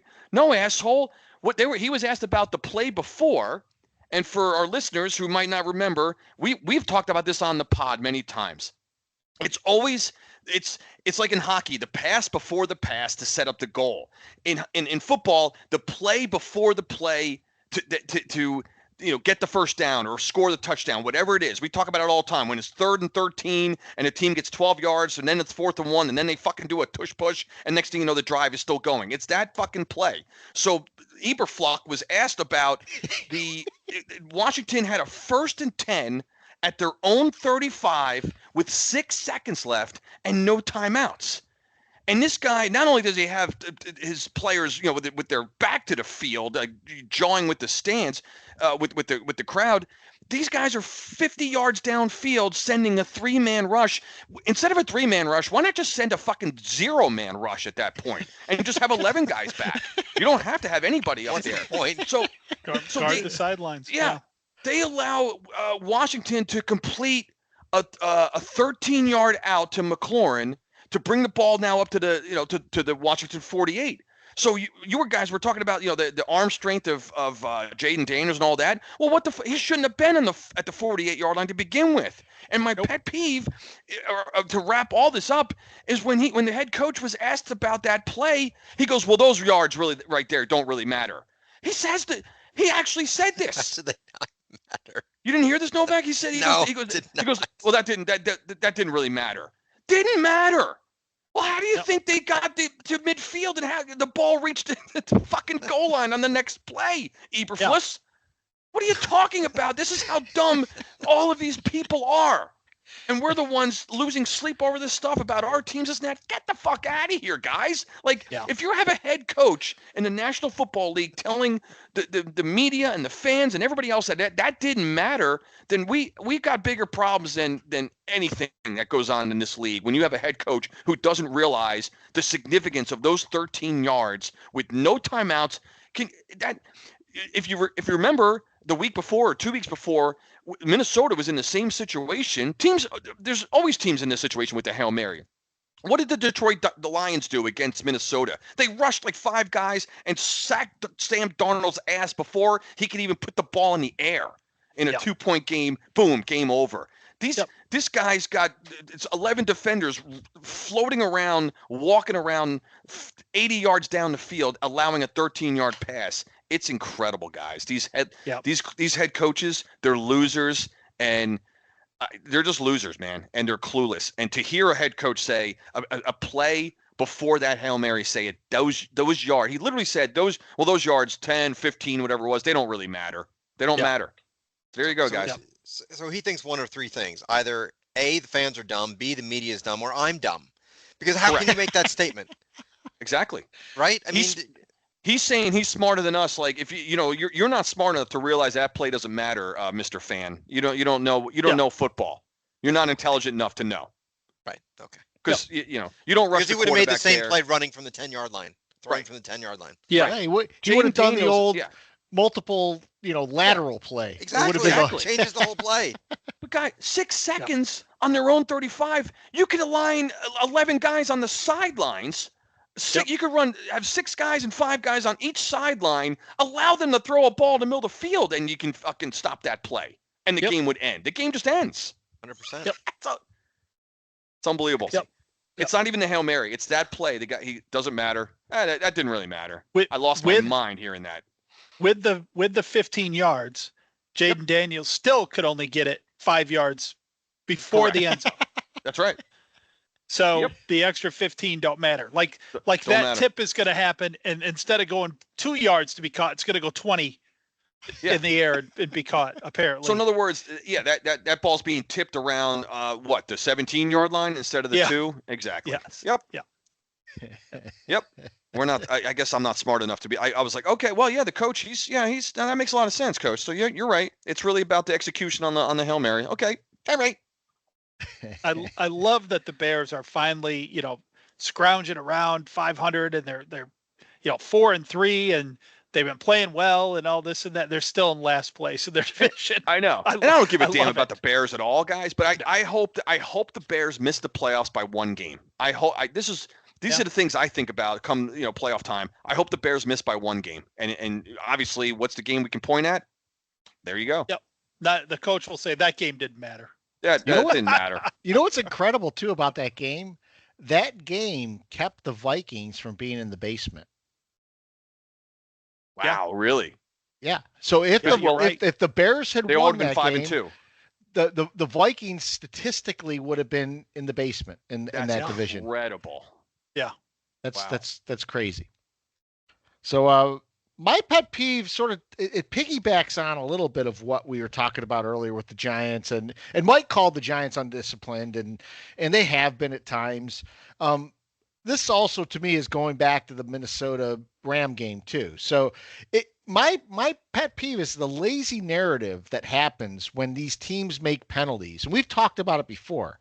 Defensive penalties, procedural penalties, whatever they are, the narrative always becomes, well, wait a minute, it wasn't really the bad call that caused this. It was that the team was undisciplined. And the Vikings had a couple of really questionable calls on them on third down stops. The type where you look and you go, what did the guy do to draw the flag? And yet at the end of the game, well, there was that missed face mask, but the Vikings were undisciplined in this game. They made a lot of defensive penalties that they needed to clean. They need to clean that up, or they're not going to have anything going forward. And instead of drilling down on the real problem, which is the over officiating of these games, and I think Mike talked about Scott Novak just ruining the flow of games. It's not so much that as much as it is, again, it's a common sense thing. Officiate these games where the calls you make are happening because they impact the play at hand.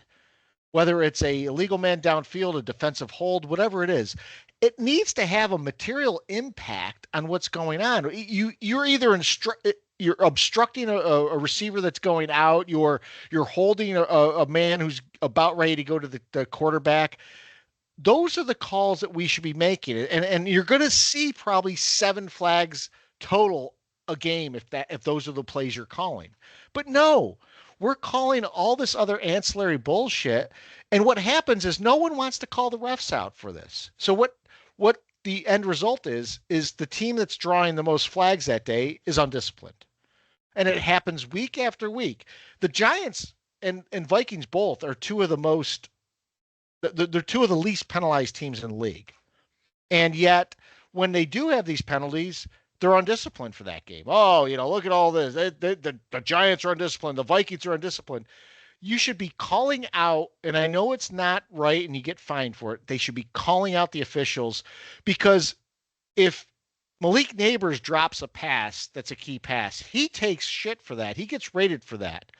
But if an official blows a call, there's no repercussions. There's no repercussions from a league standpoint. There's never a guy given a suspension for fucking up a call. And the guy who missed the face mask call last week is going to be on the field this week, running the crew again without any impact of what he just did to the Vikings. He'll probably get a playoff game or the Super Bowl. Yeah. Why not? But yeah, it's a tough one. It's a tough one, man, because some teams just are undisciplined, and that travels with them from week to week, and then so it repeats on itself. So now the officials think they see something. Well, I'm going to call it. I've been looking for that. This team is undisciplined. We know that coming into this, they're leading the league in penalties or whatever. And you never know, like on this motion thing, This could have been a coach going to the officials before the game and saying, I need you to keep an eye on Neighbors. He's constantly in motion. That could have been the result of something like that. You don't know.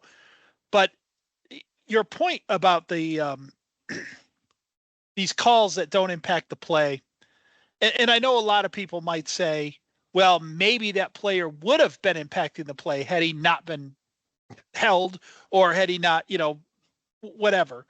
But there's a difference, and I think, Scott, I think you understand that, and I think this is what you mean by that. There's a difference between like grabbing and holding a guy who's in another hole where the running play's going, and an offensive lineman who's 1 yard downfield on the opposite side of the play, not blocking anyone and not doing anything. And those are the ones that, to me, they just need to go. I mean, it just needs to get out. It has no place. It's that, and it's the defensive illegal contacts or defensive holdings that happen on the other side of the ball where, frankly, a lot of times they aren't even impeding the receiver. So you're not impacting that receiver at all. The quarterback's rolling to the other side of the field. You haven't delayed the route of the guy who's running. So in essence, you have not done anything to impact the play, but you're getting a call. And a lot of times it's a call on the 3rd and 13 or something like that. Yep. I want to go back to where you said, like, why aren't people calling them out, like coaches and players? Yeah. So you get fined $15,000. Who the fuck cares? It's like us getting charged $50. Like, if I'm going to speak out, sure. I mean, is that the equivalent? Like, why do they care about a little fine? No, you're dead on about that, and that's why I say there is more to it than just fines. There has to be. There is something more to it than just fines, because if I were a coach, the day I got my salary check for that year, I would say, okay, here's my 15% that I'm going to ball out some refs this year with. So, I know, and I know a lot of people will say, well, that's a slippery slope. Then you're seen as a poor loser. Then, this and that. And a lot of times coaches make the comments like on the field or right after the game. And then by the time Monday rolls around, they're doing their press conference. They're always, oh, we're not blaming this on the refs, and blah, blah, But Vikings coach didn't blame the ref for the missed face mask. He said, well, he didn't see it. He said he didn't see it. And, we have to take him for his word. Why? Why's right. I guarantee the NFL has long talks with these coaches, and then it probably trickles down to players about, if you do this, you are damaging this league that pays your bills, that supports your family, that does all that. If you blame the refs, it could be that, or it could be, it's just well known in circles. If you become a ref blamer, the refs are going to team up on you. Maybe I might. That might be more that, like, I don't want to piss off the officials because I'm going to need some calls next week. And, who knows, but I know they need to be held accountable. I know better than anybody. You don't piss off Scott Novak. I'm just saying. So we do have several questions this week. Coons asks, who will be the first New York coach fired, Boone or Dable? Doesn't bring up Saleh, who is already fired, as we know. But the Yankees are in the World Series. I'm watching the game right now. I'm not going to give Cardone any hint of what's going on. But to me, even if the Yankees were to get swept in this series, I mean, they made the World Series. It's really tough as a fan for me to say, yeah, Boone's got to go. And I know Boone makes some bad decisions. I thought he mismanaged game one about as bad as possible. The way he brought in Nestor Cortez, who hadn't pitched in, a month, and gave up the grand slam to Freddie Freeman. But I would go with Dable only because we're in the World Series right now, and we're not going to go to the Super Bowl. No, we're not. I still, and I know nothing about baseball. I know nothing really compared to the NFL.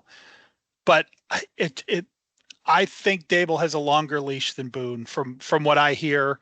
I agree. I've heard a lot of people say, unless he wins this World Series, he's definitely gone. He's not the right coach for this team.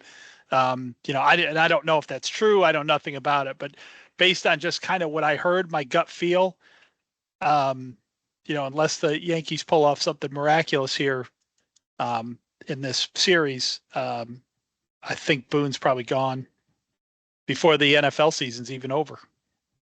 Yeah, I think it's Boone. Boone is, I think he's on the axe, I think. And fair or unfair, however you want to look at it, I think, again, the expectations for the Yankees are to win the whole, to win the World Series, not just get there. I mean, it's a lot of pressure, and it's maybe it's unfair, but they're built to win to win the World Series. Boone has been there, 8 years now, 7, 8 years. He's had a lot of success. He's got a lot of, regular season wins, and they've fallen short many times in the postseason. We know about that, in the American League. And this is the first year they've been to the, World Series in 15 years, first with Boone. But if he would be the first one to go. I think Dayball seems pretty safe right now. Mara, whether he's being truthful and honest or not, it's he's come out and publicly said that Dayball is he's got confidence in him. So of those two, it's a good question. I think Boone. That's a really good question. Yeah, it is. Good question. Yeah. So we also have a question from Alex. Well, it's more of a statement from Alex Lyko. But he says, is he nuts for thinking the Giants are a playoff team with a mid to top tier quarterback? And I'll say this, look, Jones is taking a lot of shit this year. He's getting it from all ends. We've seen games this year the Giants lost because they didn't have a place kicker. We saw games where they weren't winning the Minnesota game with any quarterback. There's I keep seeing people post on Twitter the Giants would be over 500 if they had Tyrod Taylor as their starter. No, because Tyrod Taylor would have gotten injured in the first quarter of the first game. How many times do they have to say? And so, you see this stuff posted, and I think it gets ingrained in them. I think the Giants are building a good roster. They have neighbors this year. We've seen some good play from Brian Burns, Ojulari, Kayvon Thibodeau, Tracy. They have the core there. And I think next year you add to that core and you bring a new quarterback in, perhaps they will win. This year, I don't think we're just a quarterback away. We're not a quarterback away. And if you were to have brought in a Kirk Cousins right now, we at best probably have one more win. Yeah. I would agree. I agree with that. I do. Maybe if you could bring in Patrick Mahomes somehow, magically, we might be flirting with 500, but Patrick Mahomes isn't available, and he's not available to draft, and he's certainly not available in free agency, and he's not someone else's backup right now. And he's, Jones is, I am down on Jones only. And I don't even know yet if I should be, but I am. There's just too many things that don't go right when he's behind center. My gut feeling on this team now is you take Neighbors, you take Tracy, you take Thibodeau and Burns, Dexter. I'll just keep to the offense. Tracy and Neighbors, and maybe even Theo Johnson, and because I think he's going to be a good tight end, and I'd blow the rest away. Andrew Thomas. Yeah. And I'd blow the rest away. There's just something not functional here. And I don't know what it is. The offensive line's playing better. The results are still the same. I would have told you, and I did tell you, coming into this year, this offensive line automatically means the Giants won't be 2-7. They won't be 2-6. They're going to play around 500, and if they get a couple breaks, they might make the playoffs. If they get a couple of bad breaks, they might finish outside. That was wrong. Clearly, that was wrong. The offensive line has not been terrible. They've had a couple games where they've not been very good, but this is not solely on Jones, but Jones has to go, along with a lot of other people. He's going to be gone. Jones is going to be gone. But to answer the question, I think it was Scott who said, maybe they have one more win. No, playoffs? Yeah, playoffs. No. It could be no. It was I think the question was mid-tier to upper. No, it's there's way too many things just missing. That's not right with this team. Wouldn't matter. What I hope does not happen, because let's face it, the Giants might get 4 or 5 wins this year, maybe 6 if they're lucky. I hope that does not preclude Dexter Lawrence from getting Defensive Player of the Year. He's playing like a Defensive Player of the Year. Yeah. So Yep. Peacock asked a couple Where are questions. you finding 6 wins on this schedule, by the way? That's 3 times as many we have right now. So We're going Or to 2 times. Germany, and we're turning our fortunes around after Germany. Well, I will pick the Giants next week. So Peacock asks a couple questions. He said if Hunter and Sanders are there, which one of them do you take from Colorado? Hunter. I'm taking Hunter 100%. No, there's no question. You want nothing to do with Sanders and Yeah. his father and No. the mess that comes with that. And I'm Yeah. afraid the Jets are going to, but nonetheless, I would say so far away from that guy. Yeah. But doesn't he seem destined for the Raiders? Dion and yeah, yes, I and can Shador. see that. absolutely. He just looks right in a Raider uniform. Yep. Yeah. And then this is for the Jets. Is Rodgers back in 2025, and under what circumstances if he is? Hell no, he is not coming back. They don't want him, and he doesn't want to come back either. He has killed his legacy by being part of this shit franchise. He's heard And it. he is not going to live through this again. He is the god of football. He is not coming back. No So way. is he retiring? Yes, he 100% retires, guaranteed. And now we're stuck with Devontae Adams and Son Reddick and all these bloated contracts with these losers. So no, he's not coming back. So my buddy Mike Harrison asks a pretty good question. He said if the Jets and Giants switch for or if they were somehow joined forces, who are the top 3 picks from the Jets to add, and vice versa? Who would be the top 3 picks from the Giants to add? That's a good question. And who is like the it. first cut, and who do you keep as head coach? I mean, I'll go first. I would absolutely keep Daboll. From the Jets, I would take Quincy Williams, Quinnen Williams, and probably Sauce Gardner, because lockdown corner is big in the league. And if I were the Giants, obviously I would take Dexter Lawrence, Neighbors, and Andrew Thomas. So when I thought Dable should be the coach, I did not do who the Jets should take from the Giants, but who the Giants should take from the Jets. I thought Quinnen Williams, Sauce, and then I'd take Garrett Wilson. I think if you give us another wide receiver, I'd take him.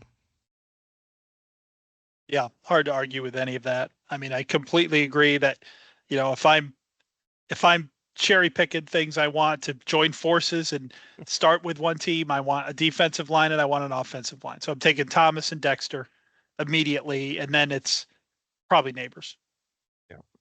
Yeah, I got a lot of the same guys. Daboll for the coach for sure. Yeah. I had. Well, wait, I Sauce. would take Salah. Is Salah available? So we could just for the drinking game. just for the drinking game. Just for the yeah. drinking game. Yeah. And the first cut, I would cut Rodgers because he's a cancer. So Oh yeah, Rodgers is being cut. Rodgers and Jones. I'd have no quarterback. Yeah. Yeah. We'd I just have go a quarterback. quarterbackless. Yeah. Even if the Giants and Jets join forces, they still don't have a quarterback. Yeah, I wouldn't have a quarterback. could they I beat would the just go- Chiefs if they combined? I don't think they could. I would just We go could have- Wildcat and stuff. Yeah. Yeah. We could have Tyrod for a couple games. Yeah. Yeah, I'd have Brees Hall in the Wildcat all game. Yeah. Go with him. Hall, throw to Wilson. Sauce is my my secondary. For the Giants, Sexy Dexy, Neighbors, and Thomas. Yeah, you got to have tackle there, and Neighbors is he's a bright young receiver there. So of course, yep. Love that question. That's Yeah. a great one. I will not give away why I'm making faces. Don't. Too late. so what's more likely this week? Because we know what's happened with Jones at home, a Jones TD pass or a Giants defensive interception. They only have one so far this year, if you guys can believe it or not. We have a lot of sacks. We only have one defensive interception. Yeah, the NFL won't let Jaden Daniels have an interception, so definitely the touchdown. What's more likely, a Jones touchdown or a Giants defensive interception? I just don't see a Jones touchdown pass being even in the realm of, I would take if the over under on Jones touchdown passes were 0.5 in this game, I would take the under. So I guess that means I think maybe with that pass rush, Daniels will make a mistake and he'll give us a pick. Yeah, that's what I'm going with. I'm actually going with the pick. Yeah, Jones. I'm going I'm with defensive. Novak. Yeah. I'm going Jones touchdown pass just because with Neighbors there, I think we get one. If it's not Neighbors, maybe we get a back out of the backfield with a screen pass and he goes in. Wandale on a rub route, things like that. They'll all be called back. Even if when he does it, it won't count. You guys got anything else tonight? Nope. So got nothing. Go to our website, angryfootballfans.com. Like I said, check out our sponsor, Rugged Uncle, and hit us up on Twitter at angry_3. Unfortunately, I cannot change that to 4. I wish I could. All good. Well, now let me change my handle.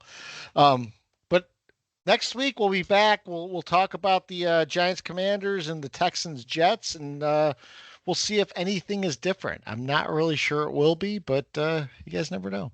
That's right. Happy Halloween. You never know. Yeah, Happy Halloween. everyone. Scott, Yeah. Cost did pick a Jets win. I did pick a Jets win. Wow. He's making a move. I was not making a move. I really do think the Jets are going to win just because I don't think people realize that the Texans are not. Who are they going to throw to? Tank Dell. That's it. Yeah. I don't think it's crazy to think the Jets would win. I just thought we were all so downtrodden on both of our teams that nobody would take the chance. I'm embracing the misery. I don't care. Screw it. I'm going on record. I'm taking the Giants next week. All right. Good for you. Wow. Right on. I have to see what this week brings first.